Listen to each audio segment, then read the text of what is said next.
Bright Cutie. Every student matters. Hello students, I am Jitesh Gola and today we are going to start with Unit 1 of class 12th Sociology, that is the challenges of unity in diversity. In this chapter, basically we have divided it into two parts. In the first part, we are going to discuss about the diversity in India and the different factors of unity. For example, geographic factor, religious factor, cultural, political, linguistic and racial factors. In the second part of this chapter, we will do the discussion over the problems of communalism, regionalism and casteism. Let's start with the first part of this unit 1. Unity in diversity in India. So, before proceeding, we need to understand the meaning of these two terms given here. Unity means if we talk about the uniformity or when we are talking about oneness. Diversity means when we are talking about the differences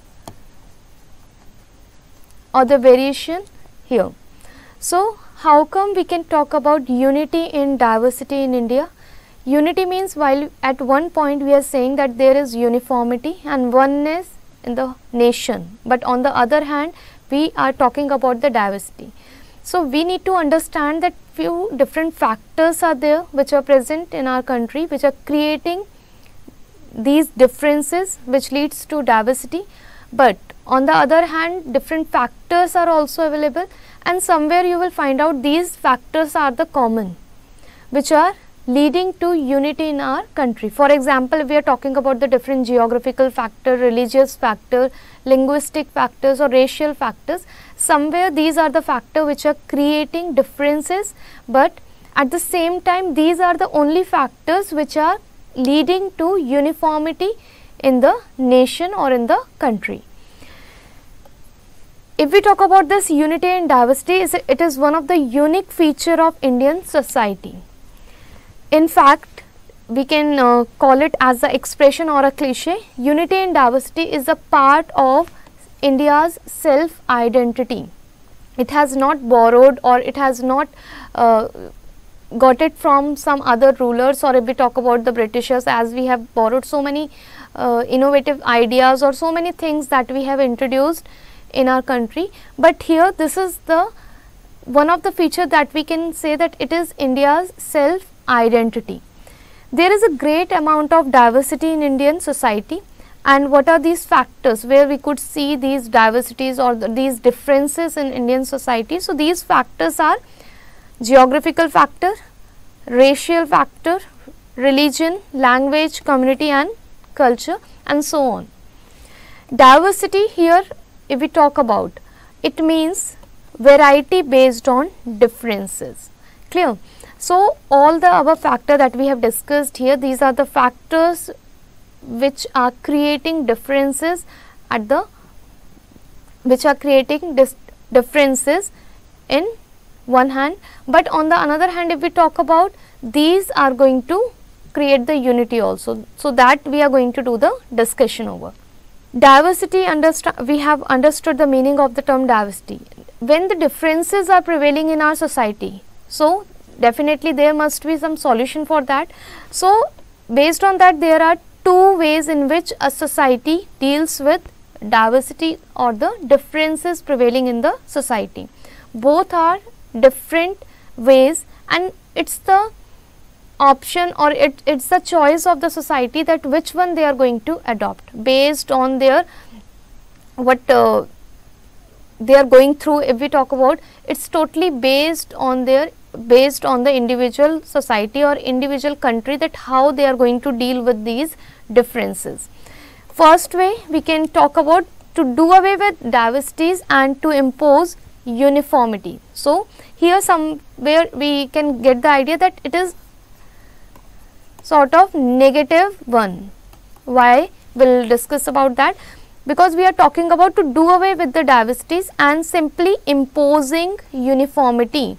When you are talking about that whatever the differences are prevailing in your society, you are asking them to remove all those differences and simply talking about imposing, means some dominance sort of features you are talking about, that you are talking about imposing that uniformity, just removing all the other differences from your society. But do you think it is so easy if you are living in a society and different community people are there, different religious people are there, they are speaking different languages. So do you think it is the easy way to deal with the diversity? Definitely not, because so many consequences if we talk about, or so many outcomes can be there. Sometimes it can leads to conflicts and disintegration in the country or in the society. So somewhere we are getting the idea that it is negative sort of, which is not the good way to deal with the diversity, although that is one of the option that we can take. And if we talk about the example of Sri Lanka here, for example, Sri Lanka, you must be knowing that how Sinhala community was in majority, and if we talk about the very less percentage was of Tamils there. So what they did, instead of giving preference to all the communities, only preference was given to Sinhala speaking community, and only Buddhism was taken as the state religion. So here we can understand the example that how they dealt with the diversity, although differences were there in their country also, but they simply imposed one sort of majority over the others. They did not talked about, they did not give any preference or any opportunity to any other communities that was existing in the in their society. So now we are moving to the second way to deal with the diversity. Here if we talk about, the second way is to promote integration and unity while accepting diversity. Here the second way, somewhere it is giving us the idea of positivity. It is one of the positive aspect to deal with diversity, we can say here. They are talking about to promote integration and unity, means somewhere just working on uniting the nation. When you are talking about uniting or integration of all the different communities, different religious group, different linguistic group, and talking about uniformity and oneness, clear? And at the same time you are trying to accept these diversities or differences which are prevailing in the society. So what could be the solution for that? How you are going to deal with this? How you are going to accommodate this second option, the second way that we have discussed here? What can be done in that case? As here we can take the example of India only, the very good example that how we have decided to deal with these diversities. We know that different communities are there in our country, different religious group, different linguistic groups are there, and so many other things are there which are creating the variations in Indian society. But in spite of those variations, what we have done, we have decided to accept all those differences, and we have tried to bring the whole nation as the one. Although we cannot say that from the beginning India was a single nation. No, earlier it was definitely, it was divided into smaller units or the different small parts. But somewhere Britishers, when we can talk about the Britishers, when they came to power, as they started ruling over India, somewhere they helped us in creating that feeling of integration, that feeling of uniformity or collective belongingness. You must be knowing that when we were during the independence struggle, if we talk about, at that time the country was not united, but slowly and gradually when different communities and all the people from the different religious group, they all came together and they started asking for the independence of their nation. So somewhere these feelings of oneness started emerging, and after independence India emerged as an uniform nation, emerged as a whole, as a single nation, we can say here. So hopefully you all are clear that how we have discussed, what we have discussed here, that there are two ways to deal with diversity. The first one we have discussed, that is to do away with all the diversities and simply imposing uniformity, that the example of Sri Lanka we have taken. In the second way, we have discussed about promoting national integration and unity, and while we are trying to accommodate with all the differences prevailing in our society, and India is a good example of that. Here we can see the first way we have already discussed, this is the negative one, and the second way is somewhat positive one. First way is of assimilation and homogenization. Here if we talking about the first way, because in the first what they are talking about imposing uniformity, clear. But in the second way if we talk about, that is of accommodation and pluralism, where we are talking about bringing unity in spite of the differences prevailing in the society, but we are not imposing any sort of uniformity in the case 2, in second way, to deal with diversity, clear. Here pluralism if we talk about means the different communities. Okay, while we are talking about pluralism, it means when we are talking about the different communities, different religious group, different linguistic groups, and they are coexisting in the society in spite of these differences. So that is the second way, and I hope that second way is much more better than the first way, because somewhere this first way we are going to attempt, or we are going to adopt, or we are going to use it, definitely it will create the differences. European sociology we talk about, it explains unity in terms of linguistic nationality or political sovereignty. Here according to them, that unity means, while you are talking about linguistic nationality means, linguistic means based on language, when single language has been adopted, and somewhere you are talking about that uniformity here. Political sovereignty, if we talk about political sovereignty means when you are talking about rule by a single ruler. So according to European sociology, unity they have defined these two terms. Sociologists also say that Indian unity is both politico-geographic as well as cultural in nature. And if we talk about Indian unity also has been defined as politico-geographic, means where the political factors are playing important role as well as the geographic factors. Beside that, the cultural in nature means where cultural factors are also the one which are creating unity or oneness among the people.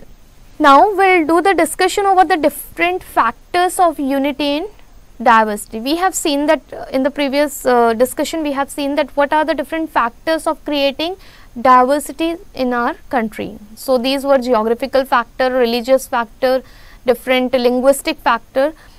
Now we have to discuss about the factor of unity. So the one which are creating uniformity in our country.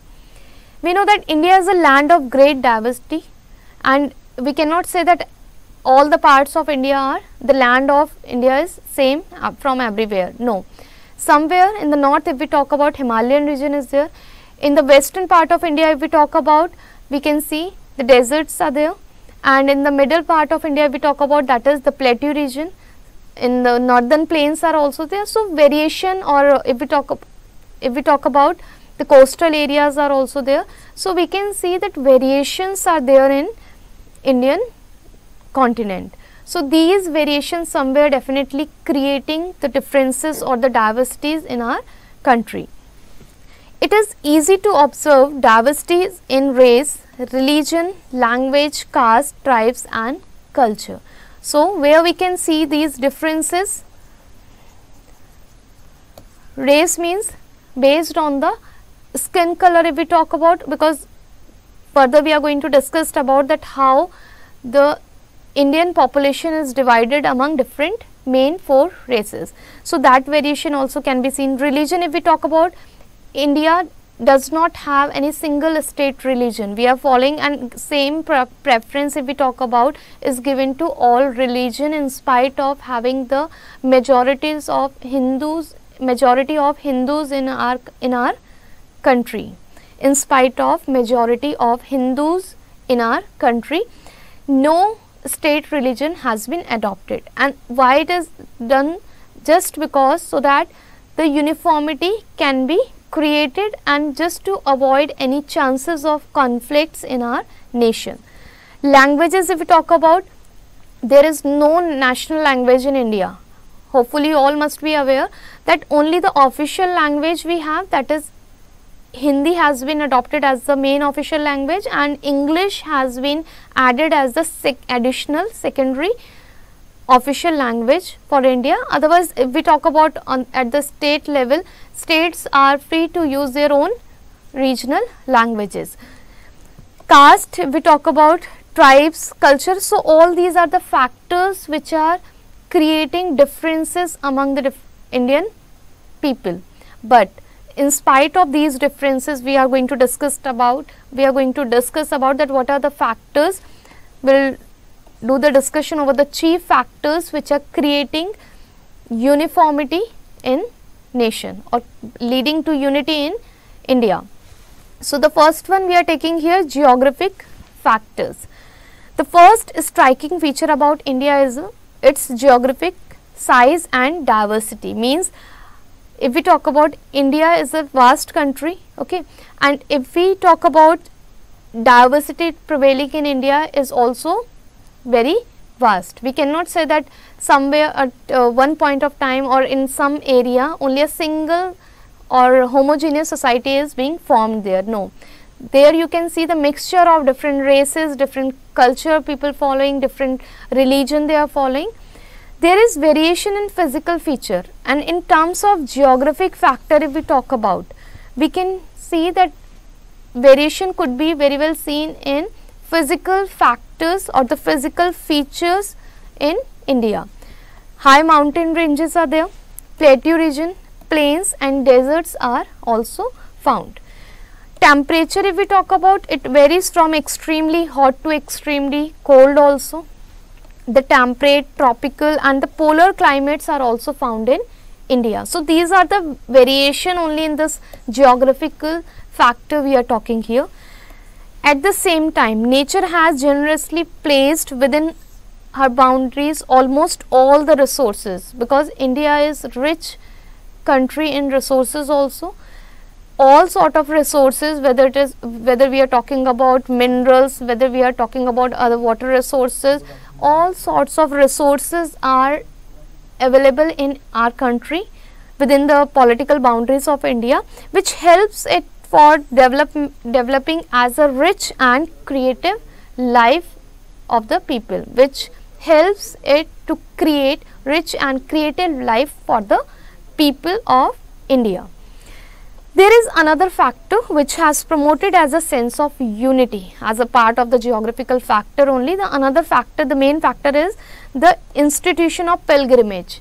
Pilgrimage, you must be knowing, journey to, it's a journey to holy places. So the presence of these institution of pilgrimage, how it is helping? It is helping people to move from one place to another place, to interact with the other people for the worship. Basically they are moving from south, people moving to north part of India, or from the northern part of India, people moving to south of India. So somewhere it is creating that unity. The people are exchanging some values, they are exchanging some beliefs with each other, sharing their culture and tradition with each other.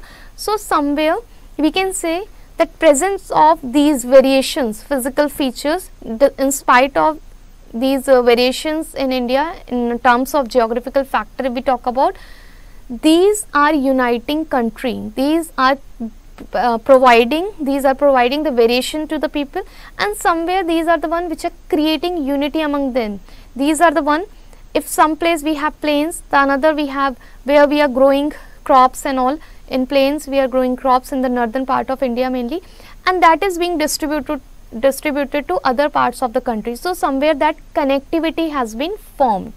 Another, if we talk about the sense of unity being created by these pilgrimage, that also we have discussed, that how the exchanging of values and tradition and culture values taking place and creating the feelings of unity among the people. Next, we will do the discussion over the religious factors. Religious factor, we know that India does not have its state religion, and we can call India as a multi-religious country. Following are the major religious communities in India as recorded by the census of 2011. Census, hopefully you all know, that is the survey being done for getting census is also done to collect the data for population, and this census is being done to collect the information related to religious factor, the number of religious communities present in India. According to that census of 2011, what was found that Hindus constitute around 79.80% of India's population, Muslims constitute 14.22%, Christians 2.30%, Sikhs if we talk about 1.72%, Buddhist 0.70%, Jains 0.37%, and other religion it comprises of 0.65%, and few religions are there which are not stated, so that is around 0.24%. So hopefully that data is clear to each and everyone. You might have seen that who is having the majority in our country? Hindus are in majority. Majority means the more in number. Rest comes under minority as their population is less. Clear? Here you can see that kind of variation is there. If we are talking about these different religions are prevailing in our country, in spite of these variations in religion, if we talk about, still we all are united. The reason being because the second way we have adopted, the second way to accommodate the changes, to accommodate or accept the diversities, and because of that preference has not been given to Hindus only. The preference has been given to all the religion, all people, all community people belonging to different religious group are free to follow their own religion without any restrictions in our country. So that is one of the important feature which has created the feeling of oneness among them. Here if we talk about, religion has two aspects. First one, the spiritual one, and the second is the temporal. A spiritual aspect of religion if we talk about is almost similar in all religion, because the moral values if we talk about that we are getting from all the religions are almost same. There is no that difference. So spiritually if we talk about, all the religions are same. Temporal if we talk about, that only the difference can be that some are talking about bhakti. Here if we talk about, the spiritual aspect of religion is similar in all religion, that is based on the moral values. Temporal means when we are talking about, means which are religion has two aspects, namely the spiritual one and the second is the temporal one. The spiritual aspect of religion if we talk about is similar in all the religion, because it is talking about the moral values, and these moral values if we talk about are almost same in all the religion. All the religions are asking you to respect other religion, all the religions are talking about oneness or the unity. So here we can say that on the basis of spirituality, all the religion have the same beliefs or the same moral values present in it. The temporal aspect of religion if we talk about, that is while one religion which is creating that one individual, which is presenting one individual different from the another based on the religion. Clear? And that is the thing which is creating religion as a temporal one. That's why one particular religious person is different from the another religious person. So that is the temporal one, which is not comes under the spiritual one. Although we all are same, but somewhere the differences can be seen in individuals. So these are the two aspects of religion. In spite of religion diversity, we talk about, traditionally people of different religion have lived in more or less peaceful coexistence. We know that different religious diversities are there. We are following different religion. We have our following different religions, we are following different cultures and tradition there. But in spite of that, earlier if we talk about in traditional time, the people were lived in more or less peaceful coexistence, and definitely few reasons must be there. So, we will do the discussion over that. This has been possible for the following reason, that how it was possible that the different religious people were living happily or in peaceful coexistence they were found in India.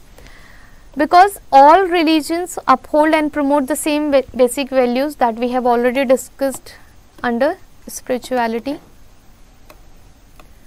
Secondly, there are similarities in personal spirituality, as in the case of bhakti or devotion promoted by Hindu saints and Muslim Sufi saints. Means both the example we have taken and both talked about devotion or bhakti, but the way definitely can be different, but both are talking about the same thing. It is common for people to join in cultural celebration connected with the religious festivals of others. Thirdly, what has made it possible to bringing all the different religious people together? Celebration of the festival, cultural celebration was done together. Here if we talk about Hindus, main festival is Diwali, and if we talk about Muslims, main festival as a Eid, or Christians are celebrating Christmas. So, earlier the people used to gather, although if we talk about the main process was being followed by the particular community or religious group people, but rest of the other religious group were also becoming the part of those cultural celebrations at that time. So, somewhere we were exchanging the values and the beliefs with other community, and it was bringing the different religious group together. Another one, if we talk about the institution of pilgrimage, is another important factor of unity. That also we have discussed that under geographical factor. So, here also, because pilgrimage is related to religion, where different religious people are going for worship. So, here if we talk about, that is also a main institution for creating unity, because if we talk about temples, in temples not only Hindus are going, different other community peoples are also going. If we talk about church or mosque, there also different religious peoples are, different religion, there also different religious people are going. So, we can say that these kind of factors, these all factors are somewhere creating the feeling of oneness among different communities. There has also been mutual borrowing. Mutual borrowing, when we are exchanging things with each other. For example, Muslims borrowed caste from Hindus, and Hindus took the practice of parda system from Muslim. So, somewhere when we are interacting, the interaction between communities, if we talk about,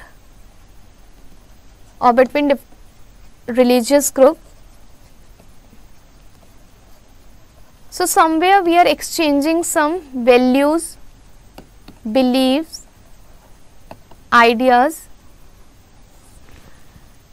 and due to exchange of these values, beliefs and ideas, somewhere that sense of unity is being created. Now, the third one we are going to discuss here, cultural factors. Cultural diversity is one of the immense factor of Indian society. If we talk about, there are a large number of ethnic groups, communities, caste and tribes in different geographical regions present in India. And these ethnic group means the people having something common, they are sharing some common culture, although they are belonging to different communities or different groups, but they are sharing something common. Clear? And if we talk about the different communities are there, caste, tribes are also found in our country in different geographical areas of India. There is a great variety in custom, habits and practices also. These communities, these different social group present in India, they are following different custom, they have their different habits and practices.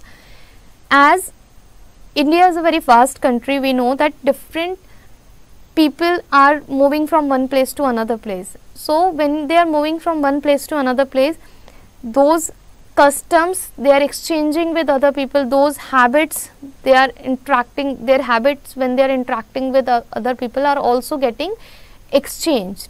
Their practices they are following in one place, so while they are moving to another place, somewhere they are exchanging those culture and values there. There is also a great variety in material traits like dress, habitation, arts and crafts. If we talk about these varieties also available on the land of India. Next, if we talk about, there is endless variety of food and its preparation. You can see, if we talk about North India is also famous for its food, South India is also, in western part of the country we are preparing different food items, in the north, in the eastern part of the country also if we talk about, the different food preparations are there, and the way to prepare those foods is also different from one place to another place. So, which is leading to variation there, the variety could be seen. In spite of diversity we talk about, there are several cultural factors which are source of unity, and these factors if we talk about, we have same beliefs, the philosophy, we have the art and literature. These are the factor somewhere which is helping in uniting the people of a nation, people of the country, because these beliefs, the philosophy, the books, through the books if we talk about, through other sources, art and literature if we talk about, these are somewhere helping us to share our ideas or viewpoints with other people.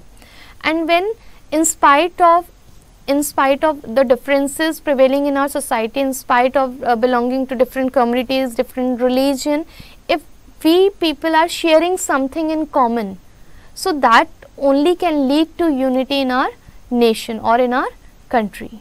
The next factor which are helping us in creating the unity, that can be taken as political factors.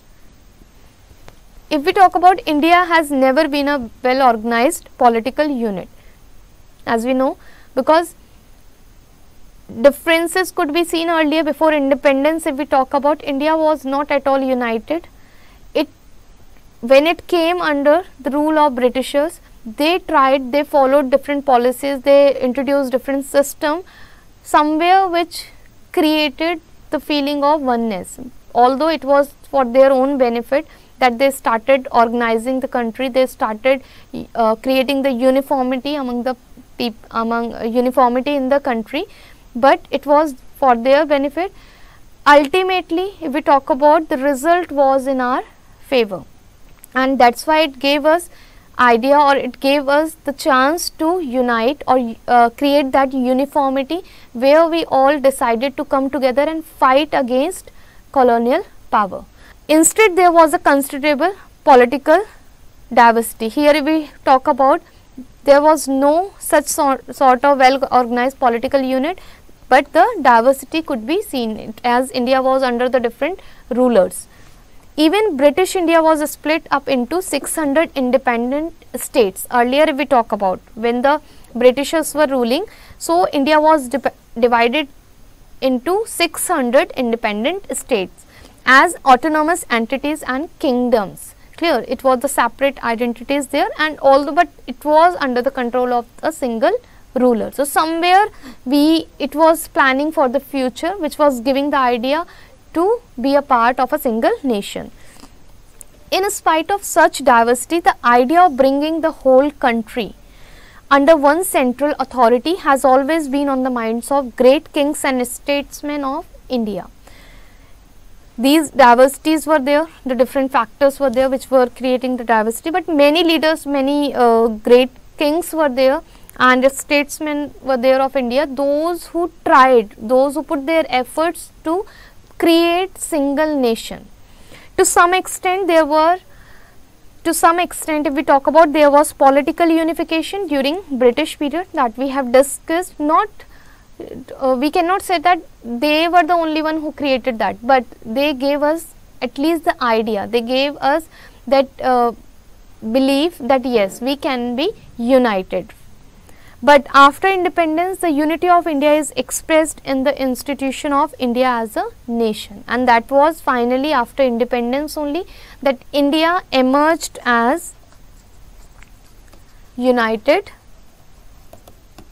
nation, as a single nation we can say.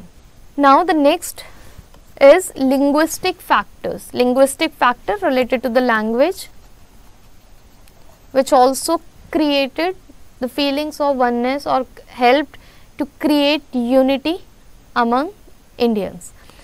India is a multilingual country. We all know there is no such sort of thing that only a single or two language we are speaking. It's a multilingual country. Language is an important source of diversity, and while we are talking about the linguistic factors are helping in creating unity, on the other hand we have seen that how these are the only factor, this linguistic factors are the one which are creating differences among the people, because one group of people is speaking different language from the another, and that is creating the differences among them. But somewhere this language is creating unity also. How? We'll do the discussion over that. Firstly, we'll see that in his linguistic survey of India, that was in 1903 to 1928, George Abraham Grierson, he noted that there were around 179 languages and 544 dialects. Means when the survey, according to the study of Grierson, he found that this kind of situation was there. Around 179 languages were there and 544 dialects. That's why we are calling India as a multilingual country. And according to 2001 survey, the census of India reported 122 major languages and around 1599 other languages. These languages belongs to different linguistic families. So here these 122 major languages if we talk about, and other 1599 languages are there, and all these languages belong to different linguistic families. The chief linguistic families if we talk about are Indo-Aryan, Dravidian, Mundari and Tibeto-Burman. So these four main families are there, and all the 122 languages, the main languages that we have talked about, are divided into these four main categories. In Northeast India we talk about, including Nagaland, people speak Tibeto-Burman languages. And in the midst of this linguistic diversity or difference, some languages have functioned as a link language. Means although the people were speaking different languages, but somewhere link languages were there which were helping in connectivity, which was helping in connecting the different group of people as a one. In ancient time if we talk about, Sanskrit was the link language which was helping the different group or different religious group people to connect with each other. So that was taken as the link language. During the medieval period if we talk about, Persian and Arabic became the court languages which were used mainly for the official purposes, but at the same time Urdu and Hindustani developed as a language of the masses. Masses means language of the common people. It emerged as the language of common people. During the British period if we talk about, English became the official language because they introduced English as the official language and the medium of instructions in higher education. They introduced English as a single language in spite of these varieties present in our country at that time. After independence, with the adoption of constitution in India in 1950, Hindi became the official language of India and English became the additional official language. Means here we can say in spite of majority of Hindus here in India, the preference was not given to Hindi only. In spite of these two languages, other states are also free to use their own regional language. Here we can see that during the British period, English acted as link language, and even after independence if we talk about, English is also here because we have adopted Hindi as well as English as the official language. So somewhere we can see that these are acting as the link language and helping to create connectivity among the different people of the country. The next is, if we talk about the constitution also recognized regional languages as official languages of the state, because here just to avoid any chances of conflicts this decision was taken, and states were also free to choose their own religious, states were also free to choose their own regional languages as official language. These were listed in the 8th schedule of the constitution. In 1950, if we talk about, there were 14 languages listed in the 8th schedule. At present, 22 languages are there included in 8th schedule. So we can see that how earlier in 1950, when the constitution was framed, 14 languages were there, but later on that amendments were done.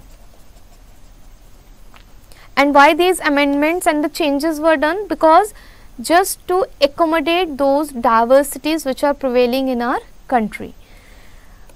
Assamese, Bodo, Manipuri, these are the 3 languages of Northeast included in the schedule. So we can see that preference given to the languages of each part of the country.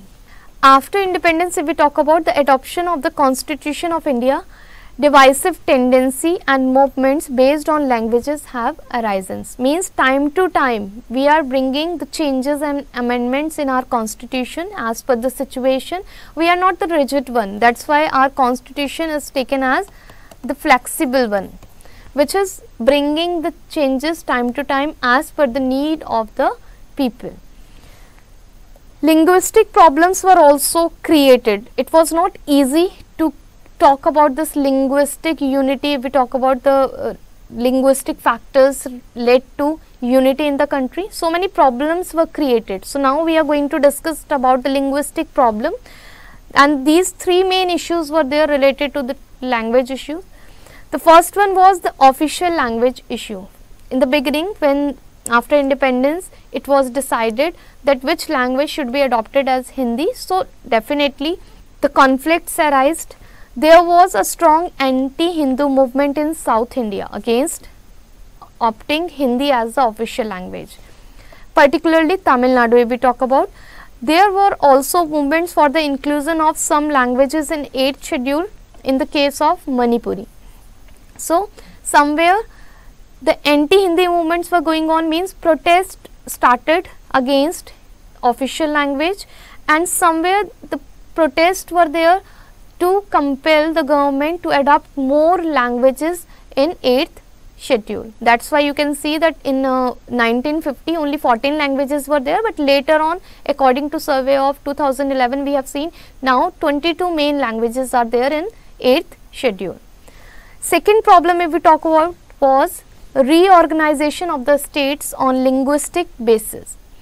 So it was not easy to frame or to form new states, and these states were formed on languages basis, means the particular people speaking the same sort of languages were taken together and the new states were formed. If you will compare the map of India, the before independence and after independence, the political boundaries were, the new political boundaries we can see were created because of these problems, just to create uniformity and just as the purpose of accommodation in that area. During the British period, people speaking a languages, different languages were sometime divided and they belonged to different provinces. So reorganizing them was also the need. So just to create the simplicity in the country. This demand was met to great extent by the reorganization of states, and that is why the reorganization or new formation of the state was adopted. Third problem related to related to language. If we talk about the third problem related to language, if we talk about, that was the problem of minority language and linguistic minorities in the reorganized state. Means when the states were reorganized, at that time minority languages were also prevailing in that particular area or particular state. So equal protection and the provisions were made for those minority languages also. Here we can see that special provision in the Constitution of India for linguistic minorities were also adopted. Although if majority of the people in that particular state are living and they are speaking one particular language, it doesn't mean the other people have to be, it doesn't mean that they are going to dominate over those minorities based on that linguistic factors. No, they also, the minority, the less number of people, those who are speaking any other language, they are also having the same right to protect their own language. So that these are the special provision which are already mentioned in our constitution, and because of these provision we can say that uniformity is being accommodated in our country, and which is helping to grow as a single nation. Next part of that, if we talk about that, English is an important language in India. English, we all know that this, although it is the second language, second official language adopted after Hindi, but it is emerging and it is one of the important language now. It's, we can call it as a global language also, which is helping us to connect with the other country. Not only the other country, within our country, if we talk about English, is helping people to connect with each other. As a link language, it is helping. We can say as a link language, it is helping people to get connected. English has had an impact on Indian languages and literature also. We can see that so many books started getting released in English, and the education system also, if we talk about, is being affected by English language, because English medium was introduced, and elite class and the rich class, if we talk about, they are also demanding for the introduction of English in all the sphere of life. Here English medium education from the upward mobile social classes, middle class also, if we talk about, you might have seen, they also are very eager to send their children to English medium schools only. So somewhere the demand for English is increasing. There is unity and similarity in the ideas and themes expressed in these languages. So now we can see that how English is also emerging as a link language and helping the people to unite with each other, instead of, in spite of being belonging to different communities or religion or different caste group, the people are connected because of languages now. Persian, Arabic and now English words are freely used in Indian languages. So we cannot say that any of the language that we are speaking in India is still pure. No, because so many exchanging of words has taken place, and we have adopted new words from the different languages which are very common now. Easily, it's not difficult, it is now not easy to find out the different words from the other languages. Means it's mixed now, it's get intermingled in the particular language, that it is quite difficult to find out the words from the different languages. So here we can see that how linguistic factors has also created the feelings of unity among the people, although in spite of although we can say that although we can say that people are having the variations, they are exchanging the differences with each other, but somewhere because of these languages they are connected, and if they are connected, it means somewhere we are talking about unity in India. The another sort of factors are racial factors, which, although racial factors we have talked that how they are creating diversity, but on the other hand, here we are going to discuss that how these racial factors are creating unity among people. Racial classification, if we talk about, is made on the basis of physical and the biological differences. For example, color of the skin, we can talk about, stature, build of the body, the form of the head and the face, formation of the nose, lips and forehead.